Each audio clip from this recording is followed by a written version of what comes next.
ইউনূস নিজে খুনি, তার সমন্বয়করা খুনি। আমি যে কথাগুলি বলি রাখো, তোমার রেকর্ড করে রাখো, তোমার প্রতারক, আমার আপত্তি নেই। জি দাদা, জি আপা, পারমিশন দিচ্ছি। জি আপা, থ্যাংক ইউ। ডিজাইন করে সে মানুষ হত্যা করে, মানুষের লাশের উপর পা দিয়ে সংবিধান লঙ্ঘন করে অবৈধভাবে তারা ক্ষমতা আসছে। মানে এদের অত্যাচারে সারা দেশ জর্জরিত। এদের কৃষক, শ্রমিক, কত শ্রমিক বেকার হয়ে গেছে। শ্রমিক আন্দোলন করছে, সাথে সাথে গুলি করে দুজনকে মেরে ফেললো গার্মেন্টস শ্রমিক। তোমার চাকরির বয়স নিয়ে আন্দোলন করে যমুনার সামনে যাওয়ার সাথে গুলি করলে একজন মারা গেল, তাদেরকে পিঠে তাদেরকে উঠাই দিল। ওই 7ই জুলাই থেকে এই ছাত্ররা যখন আন্দোলন করে 14 জুলাই পর্যন্ত এই অগ্নিসংযোগ এগুলি না হওয়া পর্যন্ত কারো গায়ে একটা টোকাও পড়েনি। ইচ্ছা মতো সব আসছে বসছে, আমরা তো কিচ্ছু করতে দেয়নি। পুলিশের কাছে কোনো মেটাল বুলেট ছিল না, পুলিশের কাছে কোনো মেটাল বুলেট ছিল না। নির্দেশ দিয়েছে কোনো গুলি করবে না। পুলিশ ব্যারিকেড ইচ্ছা মতো আন্দোলন করছে। আমরা তো শুরু থেকে তো অনেক কিছু করা যেত, আমরা তো করিনি কিছু। কারণ আমি বলছিলাম যেটা তো কোটা তো ছিলই না। 11 জুলাই থেকে তো কোটা স্থগিত হয়ে গেছে, কোটা তো আমি বাতিল করে দিয়েছি, আর কোটা আমরা নিয়ে গেছি। যেখানে কোটাই নাই, তা আন্দোলনটা কিসের জন্য ছিল? তারপরে আমাদের মন্ত্রীরা বসলো, তাদের সাথে সব দাবি মানা হলো। দাবি মানার পরে আবার এক দফা সেক্ষেত্রে খুন করো, এই তো আকাঙ্ক্ষা ছিল আমাকে হত্যা করা। আপনাকে হত্যা করা মানে বাংলাদেশকে হত্যা করা। ওরা তো হত্যা মামলা, আবার হত্যা মামলা দিয়ে আবার এখন বলে গণহত্যার বিচার হবে। গণহত্যার বিচার আমার না, গণহত্যার বিচার হবে ইউনূসের।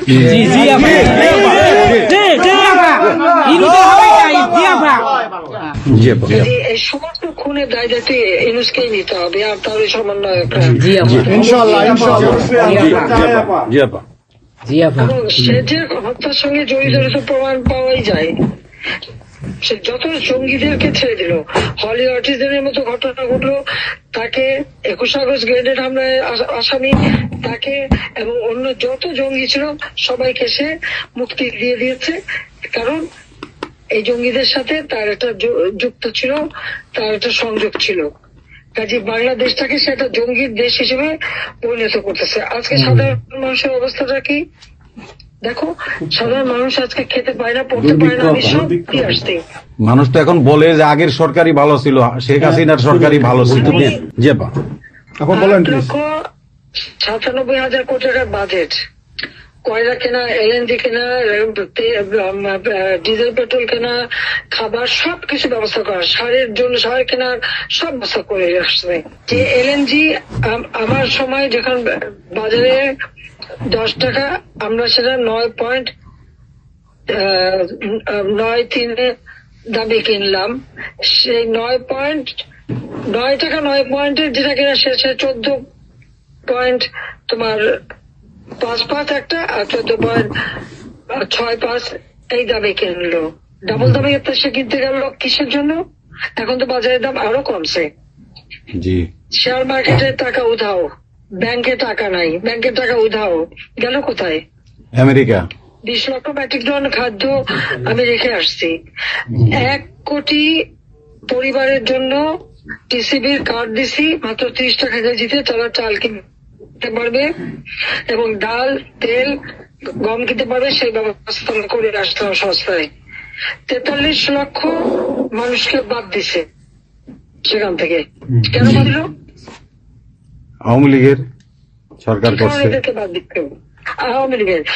তার মানে তুমি আরেকটা চেষ্টা করো, 43 লক্ষ আওয়ামী লীগ পেল, তখন তো 1 কোটি ছিল, বাকি তো অন্য দলের। আওয়ামী লীগ তো দল দেখে নাই, আওয়ামী লীগ দেখছে যারাই আবেদন করছে তাদেরই দিয়েছে, সে যে দলমত নির্বিশেষে সবার জন্য। আওয়ামী লীগ মানুষের জন্য করে, এটা আওয়ামী লীগ সরকার করছে এর জন্য। ছাত্রদেরকে সে তারা বিভ্রান্ত করছে। এখন সাধারণ ছাত্রছাত্রীরা যারা এই বিভ্রান্ত এই খুনিদের সাথে যুক্ত ছিল, আমি যাদেরকে বলবো তাদেরকে আগেও আবেদন করেছিলাম যে আপনারা বুঝতে পারছেন না যে কি হচ্ছে, আপনাদের বাচ্চাদের আসতে দিন। তারা দিচ্ছে বাচ্চাদের আসতে। অনেকে তো আপনাদের হারালো, তখন যদি আমার কথাটা শুনতো তো হারাতে হতো না।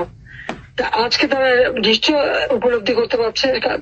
সেটা আমি বলবো যে এখন যারা এই সাধারণ ছাত্রছাত্রী দাবি যাদের সঙ্গে যুক্ত হয়েছিল তাদের প্রতি আমাদের কোনো ক্ষোভ নেই, কিচ্ছু নেই, বরং তারা লেখাপড়া করতে আমরা সেটা চাই।